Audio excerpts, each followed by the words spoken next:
또 내가 보니 보라 어린 양이 시온산에 섰고 그와 함께 14만 4천이 서 있는데 그들의 이마에는 어린 양의 이름과 그 아버지의 이름을 쓴 것이 있더라. 내가 하늘에서 나는 소리를 들으니 많은 물소리와도 같고 큰 우레소리와도 같은데 내가 들은 소리는 검은 고 타는 자들이 그 검은 고를 타는 것 같더라. 그들이 보좌 앞과 네 생물과 장로들 앞에서 새 노래를 부르니 땅에서 속량함을 받은 14만 4천 밖에는 등이 이 노래를 배울 자가 없더라. 이 사람들은 여자와 더불어 더럽히지 아니하고 순결한 자라. 어린 양이 어디로 인도하든지 따라가는 자며 사람 가운데에서 속량함을 받아 처음 익은 열매로 하나님과 어린 양에게 속한 자들이니 그 입에 거짓말이 없고 흠이 없는 자들이더라. 자, 오늘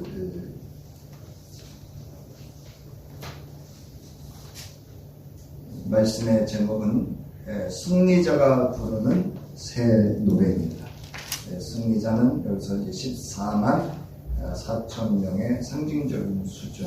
그래서 요한계시록 내에서도 이 수에 대한 셀 수 없는 무리 하나님의 구원하심을 경험한, 그래서 인내와 믿음, 지혜와 총명으로 그 믿음을 끝까지 지키고 승리한 자들에게 그 숫자, 상징적인 수를 의미합니다. 그래서 뭐 성도라는 말도 참이라는 뜻입니다. 그러나 여기서 말하는 것은 참 성도.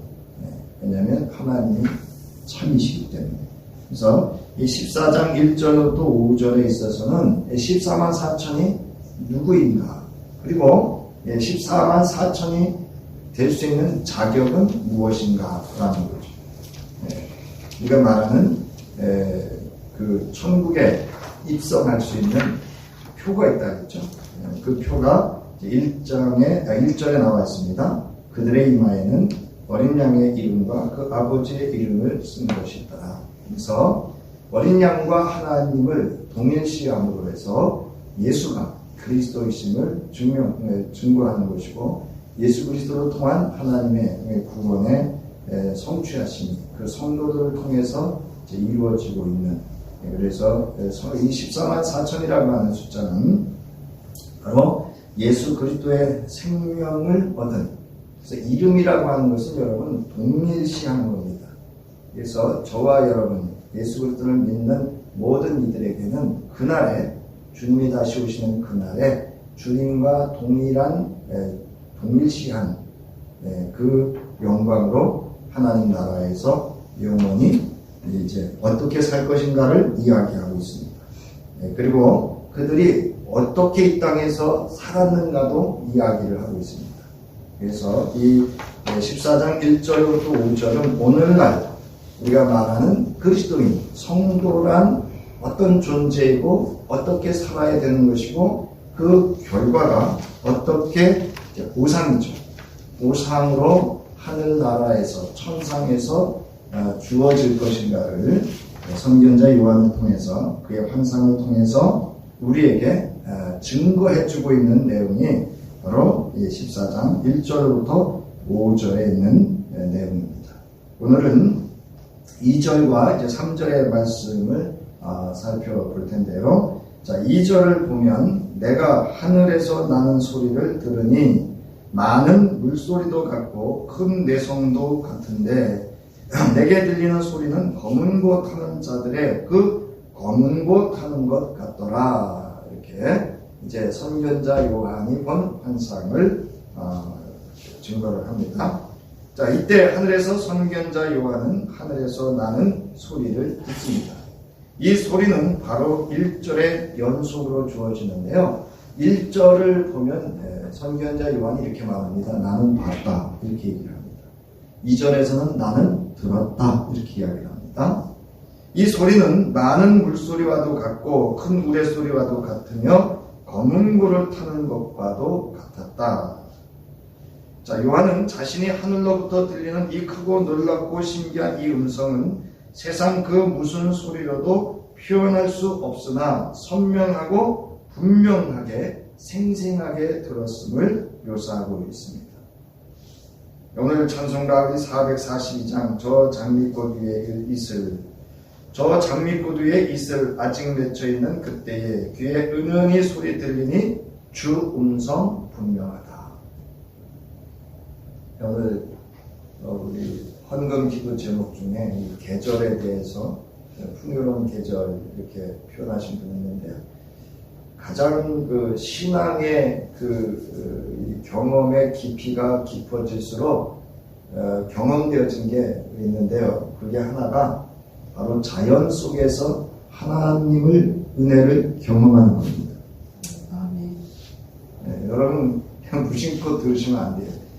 자연 속에서 하나님의 그 창조의 섭리와 하나님이 그 생명과 모든 우주를 운행하시는 하나님의 살아 역사하심을 자연 속에서, 우리가 말하는 자연 속에서 경험할 수 있어야 자연으로부터 주어진 하늘의 은혜를, 창조의 섭리와 하나님의 무한하신 사랑을 경험할 수 있는 신앙을 우리 이 신학자들이나 또 우리 신앙인들, 특히 이제 지도자들이죠, 깊은 신앙의 수준으로 봅니다. 자, 그래서 오늘도 이 자연의 소리 속에서 이렇게 그 자연의 현상을 빌어서 이 세상의 언어로 표현할 수 없는 그 하늘에서 그가 선지자 요한이 들은 소리를 이제 묘사를 하는 겁니다. 자, 2절을 보면요, 그 청아한 주의 음성 우는 새도 잠잠케 한다. 내게 들리던 주의 음성이 늘 귀에 쟁쟁하다. 주님 나와 동행을 하면서 나를 친구 삼으셨네. 우리 서로 받은 그 기쁨은 알 사람이 없도다. 여기 이제 오늘 그 3절에도 보면은요, 능히 이 노래를 배울 자가 없더라 이렇게 얘기했는데요, 거기는 만자가 들어갑니다. 이 노래를 배울 수 있는 사람은 14만 4천밖에 없다 그 얘기입니다. 사랑하는 성도 여러분, 저와 여러분은 바로 이 기쁨을, 그 하늘의 비밀을 아는 이인 것을 믿으시기 바랍니다. 네. 여기 이제 친구라는 단어가 나오는데요, 우리 언어는 친구가 뭐냐면 오랫동안 친하게 지낸 관계를 친구라고 합니다. 한자 그대로 풀면. 근데 이 그 고대 사상, 그러니까 이 예수 그리스도께서 사시던 그 고대 철학의 친구라고 하는 존재는 어떤 존재인가 하면요, 잘 들으셔야 돼요. 왜 예수가 우리를 향해서 요한복음에서 나는 너의 친구라고 했던 그 친구의 의미가 뭐냐면요, 그 고대 사회의 철학 사상의 제일 극치가 뭐냐면요, 사랑의 극치가 우정입니다. 요즘 이제 그 오징어 게임이라는 게임이 있는데요, 거기서 나온 단어가 있어요. 깐부라는 단어가 있습니다. 깐부. 젊은 아이들은 금방 알아요. 근데 이 깐부라는 단어가 어떤 단어인가 하면은 이런 단어입니다. 네 것 내 것 없이 아주 친밀한 관계를 의미합니다. 이게 사실은 우정이죠. 그래서 뭐 깐부라는 단어까지 여러분이 굳이 아실 건 없지만 고대 사랑의 최고봉은 우정이라고 했다는 것을 꼭 기억하셔야 됩니다. 그래서 예수가 우리를 친구 삼아 주셨다는 것은 예수와 나와의 관계가 어떤 사랑이냐면 최고 절정의 사랑의 관계를 표현해 주신 것이 친구라는 단어인 것을 여러분 믿으시기 바랍니다. 그러니까 예수가 너는 내 친구야 얘기는 그 당시에 그 모든 학문의 사상의 극치에서 표현한 인간의 사랑 중에 사랑은 우정의 관계로서 표현되어졌다라고 하는 것을 기억하시면 이 찬송가가 어떤 의미를 가지고 있는지, 또 성경에서 말하는 친구가 어떤 의미를 갖고 있는지를 알 수가 있습니다. 그래서 이 친구는요, 사랑으로 동일시된 그런 존재와 관계를 의미하고 있습니다. 자, 맑은 물소리와 큰 우레소리는 어떤 소리일까? 이렇게 나오는데요, 많은 물소리는 지중해 해안을 거센 기세로 밀고 들어오면에는 파도의 포효 소리거나 거대한 폭포의 소리를 연상시키는 것으로, 이는 14만 4천이 어린 양과 함께 서 있는 시온산 곧 천상으로부터 들리는 영광의 찬미 소리를 묘사하고 있는 겁니다. 그러니까 그 14만 4천이 지금 세로레로 부르는 그 노래의 크기와 또 깊이와 넓이를 지금 선견자 요한이 인간의 언어로 또는 인간의 자연현상 속에서 표현하고 있는 것을 알 수가 있습니다. 또한 여기 큰 우레소리라고 하는 것은요, 강력하다 이런 뜻입니다. 소리가 강력한. 저는 아직 큰 폭포를 경험해 보지 않았는데요. 가끔 그 이제 여행 프로그램들을 보면 이 큰 폭포가 떨어지는 소리라든가 이런 것이 아주 강력한 걸 알 수가 있는데요. 그 소리를 강력한 그 우레소리로 이제 표현을 하는 겁니다. 찬미 소리는 사람의 언어로 표현할 수 없는 웅장함과 두려움의 정도를 묘사하는 것으로 그 음성은 너무도 커서 하늘 곳곳에 두루 메아리친다. 이게 뭐냐면 천상의 찬송의 소리로 가득하다, 그런 모습을 묘사하고 있습니다. 전주 수요일이죠. 3일 기도회 때 그 하늘의 위대한 선물이라고 하는 유명한 스웨덴의 천재 과학자, 스웨덴 분인가요? 그분이 이제 영계, 죽은 이후에 사후의 세계를 경험하게 되죠. 그러면서 천국이란 어떤 곳이냐, 이제 그 증거 속에서 우리는 하나님의 사랑만이 존재하는 곳이다, 그런 증거를 하면서, 그럼 천국에는 어떤 사람이 갈 수 있는가? 하나님의 사랑을 경험하고 그 사랑으로, 잘 들으셔야 돼요, 자기를 사랑하고 하나님을 사랑하고 이웃을 사랑하는 자만이 갈 수 있다. 그리고 하늘에서도 보상이 있답니다. 하늘에서도, 그분이 본 얘기예요. 그분이 영적으로 경험한 얘기입니다. 그분의 이야기로는 믿음의 그릇대로 보상받는 게 아니고요, 사랑의 그릇대로, 사랑을 얼마나 베풀었는가에 따라서 하늘의 보상이 있다. 거기까지만 얘기하겠습니다. 자, 그래서 이 하늘의 그 크기는 사랑이라고 하는 그 울타리 안에서 사람이 측량할 수 없는 그러한 거대하고 위대하고 아주 강력한 하나님을 찬미하는 찬양의 소리로 가득 차져 있는 것, 이렇게 충만하다 그랬죠. 이런 모습을 볼 수가 있습니다. 자, 이러한 표현은 하나님께서 큰 음녀를 심판하신 후에 있을 그의 승리의 통치를 언급하는 요한계시록 19장 8절에서도 등장을 합니다. 그래서 큰 음녀는요, 바벨론 제국을 암묵적으로 이제 그 다니엘서가 반영되면서 바벨론 제국과 함께 로마 제국 나가서는 이 우상을 숭배하며 성적 행위를 하는, 우상 숭배를 하는 으로 성적 행위를 하는 그런 신전이 있었어요. 그 당시 고대에. 그래서 그 음료로 상징하는, 그래서 그들의 통치로부터 승리한 자들이 부르는 노래로서 표현을 합니다. 그래서 요한계시록 19장 6절에 보면 이렇게 되어 있죠. 할렐루야, 주 우리 하나님 곧 전능하시니가 통치하시도다.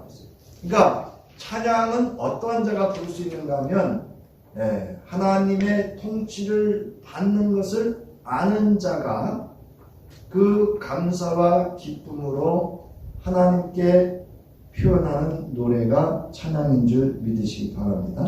여러분, 우리가 찬양을 부를 수 있다고 하는 게 이게 얼마나 큰 특권인지 여러분, 정말 은혜 중에 은혜입니다.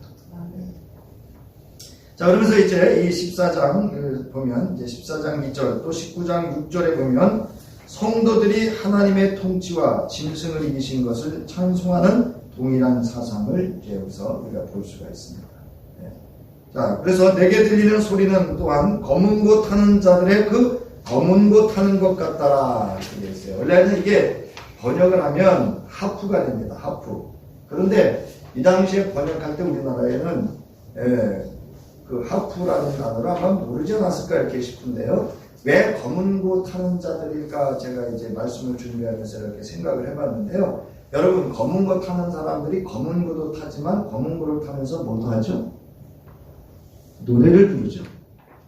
네? 창을 부르든가 뭐 이렇게 타령을 부르든 노래를 부르잖아요.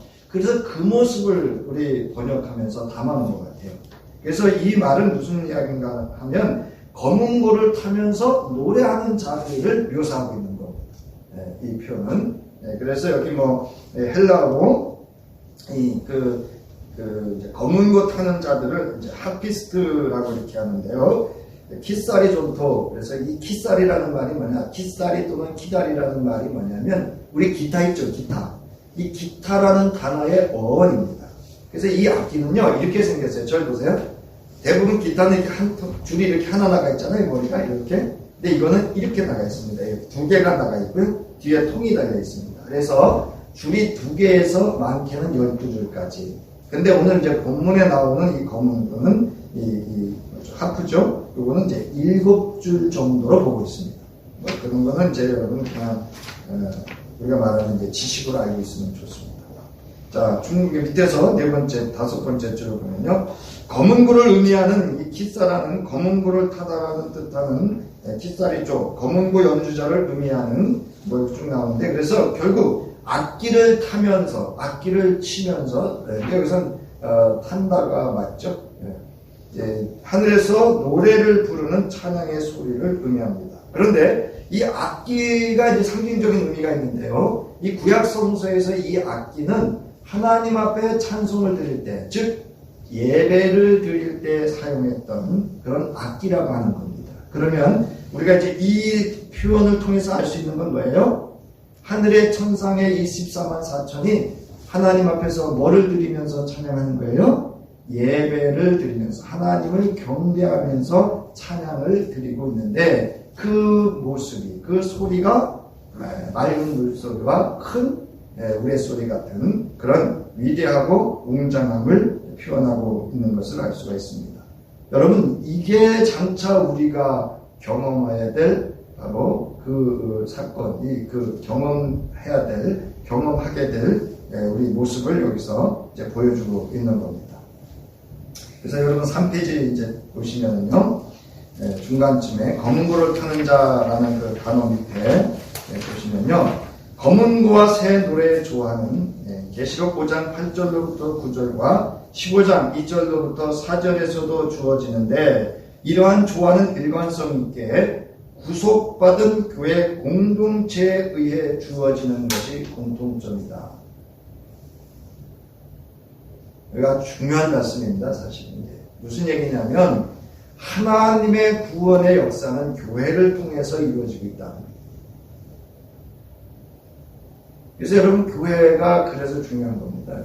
그러니까 교회는 하나님의 뭐를 이루는 곳이에요? 하나님의 구원 사역을 이루는 공동체가 바로 교회라고 하는 사실을 여기서 아주 증명하는 그러한 이 장면입니다. 그래서 이 독자들로 하여금 그 지금의 신앙의 공동체, 당시 초기 교회와 그들의 그 신자들, 성도들 간의 아주 그 구원의 하나님의 그 구원의 그 사건을 경험할 수 있고 하나님을 예배하고 증거하는 중요한 그러한 공동체라고 하는 것을 입증해주는 그러한 또한 묘사 표현이기도 합니다. 자, 또한 요한계시록에서 새 노래를 부르는 이러한 웅장한 찬송 소리는 크게 4번에 걸쳐 점진적으로, 점진이라는 게 점점 이렇게 발전해 가는 겁니다. 그 내용을 보면 점점 종말의 역사를 향하여 발전하고 있음을 알 수 있습니다. 먼저 사람들을 그리스도의 피로 사서 하나님께 드리고 이들을 나라와 제사장 삼으시는 것을 찬송하는 내용이 이제 5장 9절에 등장하죠. 그래서 그 앞에 있듯이 그들이 새 노래를 불러 이르되 누구냐면 어린 양에 의하여 그 피로 값주고 사서 구원받은 성도들이 부르는 찬양을 의미합니다. 둘째는 짐승을 물리치고 승리한 것을 찬양합니다. 바로 오늘 본문의 내용이고요. 15장 3절부터 4절에 보면 어린 양의 노래로 최후의 심판과 공의를 찬송합니다. 그러니까 우리 찬송의 단계가 있다는 거예요. 첫 번째는 구원받은 어떻게 보면 개인이 부르는 찬송이다 이렇게 표현을 할 수가 있고요. 이제 둘째부터는 이제 예배, 공동체가 드리는 찬송이고 세 번째는 그 최후의 구원받은 자가 부를 수 있는 그런 노래이고요. 넷째는 메시아의 혼인잔치를 찬송합니다. 그래서 요한계시록 19장 6절부터 7절에 보면 또 내가 들으니 허다한 무리의 음성과도 같고 많은 물소리와도 같고 큰 우레소리와도 같은 소리로 이르되 할렐루야 주 우리 하나님 곧 전능하신 이가 통치하시도다. 우리가 즐거워하고 크게 기뻐하며 그에게 영광을 돌리세. 어린 양의 혼인 기약이 이르렀고 그의 아내가 자신을 준비하였더라. 그러니까 여러분 성경에서 혼인 얘기를 하는 이유가 있습니다. 그러니까 예수 그리스도를 통해서 우리가 이제 혼인이 이루어지죠. 그래서 예수를 우리가 뭐로 표현하죠? 신랑으로, 교회가 신부로 표현됩니다. 그래서 이 혼인계약이라고 하는 것은 바로 어린 양을 통해서 하나님의 언약의 성취가 이루어지는 의미가 있고요. 이제 오늘은 우리가 안 살핍니다만은 다음 주에 보면 이 4절에 나오는 이 순결한 자라는 표현이 바로 처녀라는 표현입니다. 그래서 이 동정, 이성과의 성관계를 갖지 않은 그 순결한 존재, 여기 이제 처녀로 표현이 되어 있지만 사실은 성도, 남자 여자를 다 합쳐서 순결한, 정결함을 의미하는. 그래서 이건 우상과의 관계로 우리가 해석이 할 수가 있습니다. 자, 여기에서 검은 고 또는 수금, 이렇게 번역을 이렇게 합니다. 세 가지로 번역을 합니다. 검은 고라고 번역을 하고요. 우리 개역개정은 또는 수금, 하프 이렇게 번역을 하는데요. 그냥 여러분 참조하시라고 제가 이렇게 세 개로. 그래서 여러분 혹시 다른 성경, 우리말 성경이라든가 이런 데서 다른 단어가 나왔다고 해서 다른 앞뒤로 이렇게 보시면 안 되고요. 이렇게 번역하는데 그 의미를 살려서 문맥상 이렇게 번역한 것으로 볼 수가 있습니다. 자, 새 노래라는 구속의 노래와 관련이 되는데, 자, 이제 검은 고를 연주하는 자들이 동시에 새 노래를 부르는 장면을 3절에서 묘사하고 있습니다. 그래서 3절을 보면 그들이 보좌 앞과 내 생물과 장로들 앞에서 이들이 이제 찬양을 드리는 장소가 나와 있습니다. 그래서 보좌라고 하는 것은 하나님이 계신 곳이죠. 하나님의 주권적인 통치가 이루어지는 하나님의 영광이 임해 있는 그 하나님이 존재하는 그거죠. 그래서 내 생물과 장로들 앞이라는 문구는 사장에서 천상적 보좌의 정황을 연상하게 하므로 이 노래는 천상적 정황을 배경으로 이루어집니다. 천상의 성도들은 이 찬송을 보좌 앞과 하나님 앞이죠. 내 생물의 장로들 앞, 이건 뭐죠? 성도들을 대표하는 거죠. 그래서 앞에서 부릅니다. 이는 하늘의 궁정의 모습을 반영하는데 새 노래가 하늘에서 울려 퍼지는 아름다운 찬양을 보여줍니다. 자, 14만 4천은 검은 고를 연주하고 새 노래를 부름으로써 하나님을 찬송합니다. 그래서 이 후기 유대교 문헌에 있어서도 하나님께서 메시아 시대와 장차올 세상에서 이렇게 검은 고를 치며 새 노래로 찬송 받으실 것을 계시를 하고 있습니다. 자, 검은 고를 타는 사람들과 새 노래를 부르는 하늘의 천군 이미지는 요한계시록에서 5장과 15장에만 등장하는데 이곳에서는 구원받은 성도들이 승리에 반응하여 부른 노래임을 상징하고 있습니다. 자, 이 승리는 5장에서는요 죄를 이긴 승리고요 15장에서는 짐승과 그의 우상과 그의 이름의 수를 이긴 자가 부르는 승리의 노래로 표현을 하고 있습니다. 따라서 오늘 시온산에서 축하하는 이 마지막 때의 찬송은 구약성경 이사야서 35장 10절의 말씀이 반영이 되어져 있습니다. 그래서 여기를 보면 속량함을 받은 자들이 부르는 노래라는 것을 알 수가 있습니다.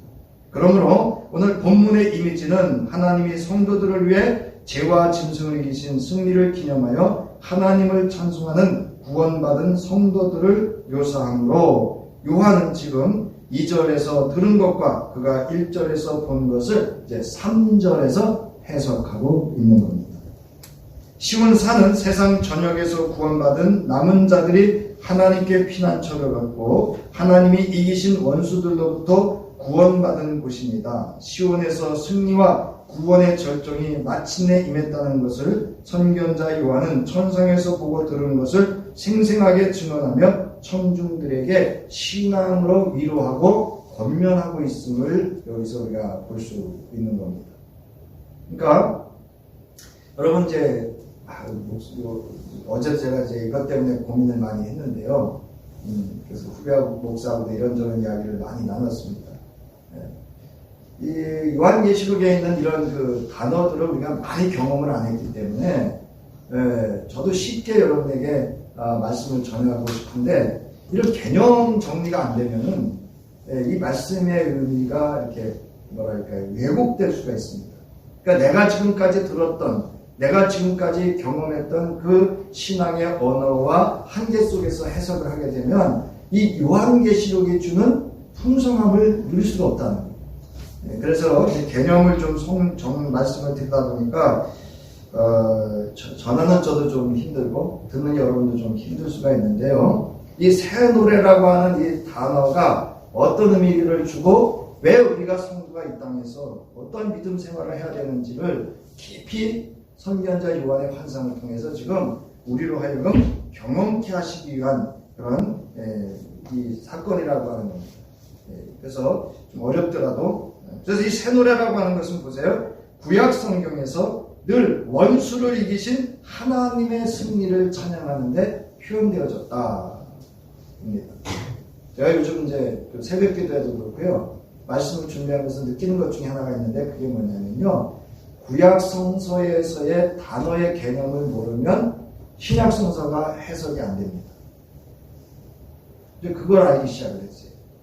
그러니까 무슨 얘기냐면 오늘 이 새 노래라고 하는 것은 구약 성서에 특별히 이제 가장 대표적인 사건은 저는 출애굽기 15장 1절부터 18절에 나오는 홍해를 건넌 후에 모세가 불렀던 노래가 바로 이 새 노래거든요.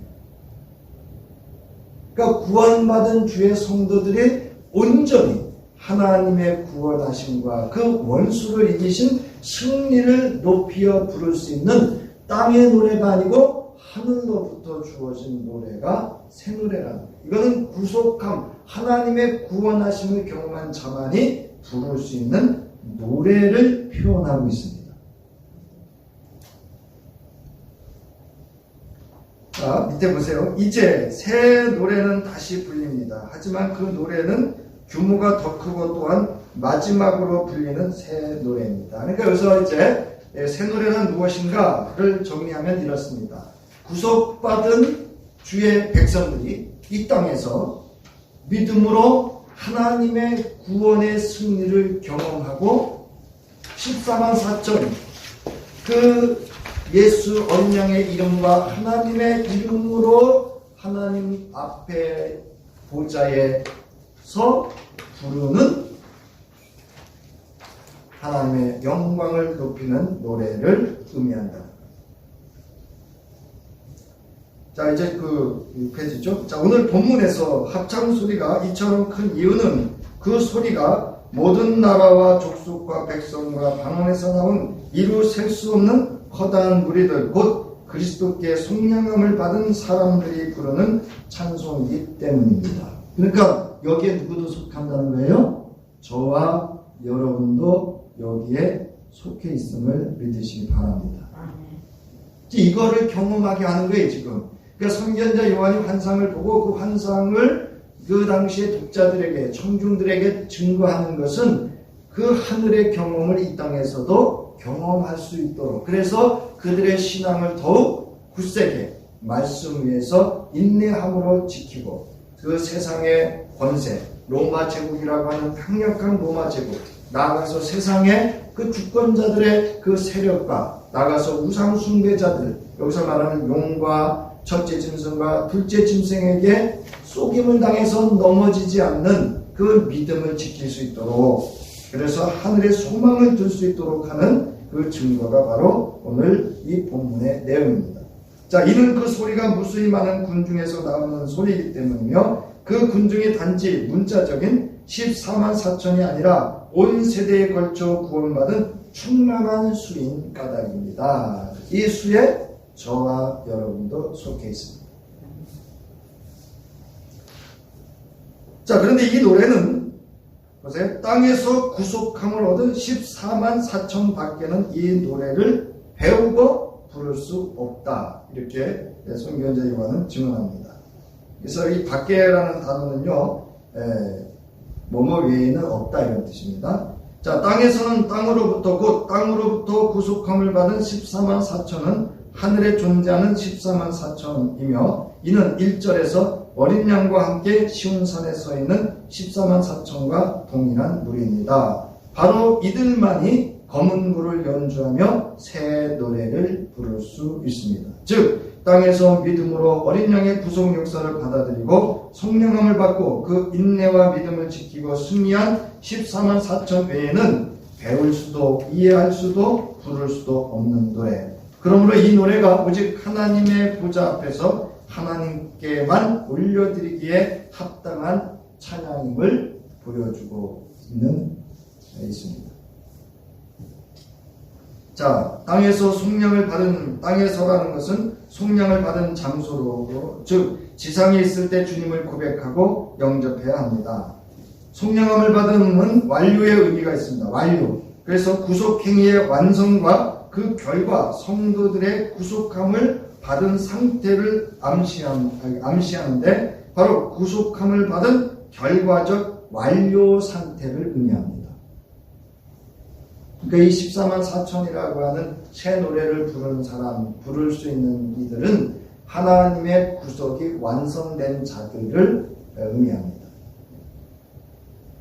그래서 이 속량함을 받다라고 하는 것은요, 원래는 이게 사고 파는 시장 단어입니다. 시장이라는 단어인데요.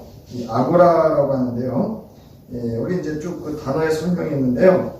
밑에서 보면 본문에서는 속량함을 받다라고 기록되었지만 직접적인 의미는 하나님이 값을 지불하고 산 자들 혹은 값이 치러진 자들이라는 뜻으로 하나님이 합당한 값을 치르고 사신 자들이라는 것을 나타냅니다.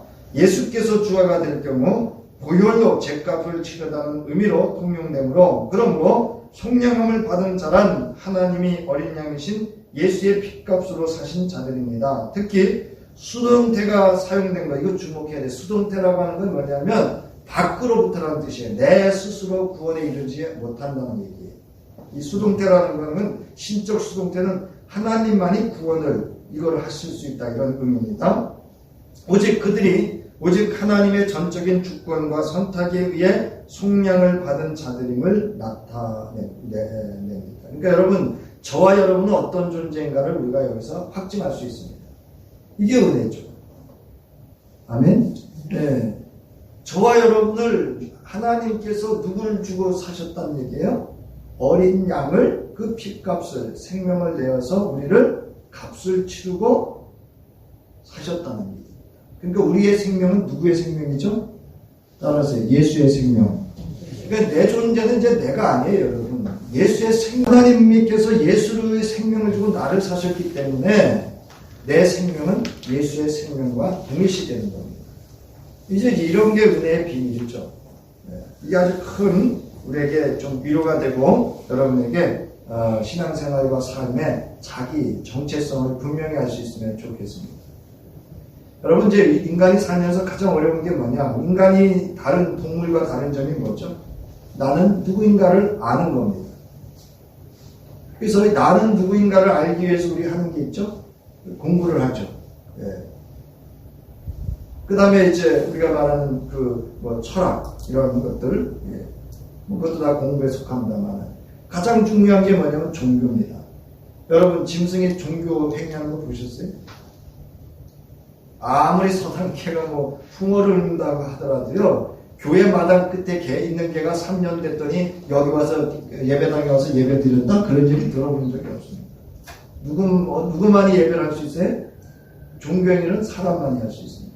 근데 여러분, 이 모든 것들, 공부를 하고, 우리가 이렇게 사유를 하고, 이 종교행위 모든 것들은 왜 하는가 하면 나는 누구인가라고 하는 자신의 정체성을 찾고, 그것을 누릴 수 있는, 그것 때문에 우리가 하는 겁니다.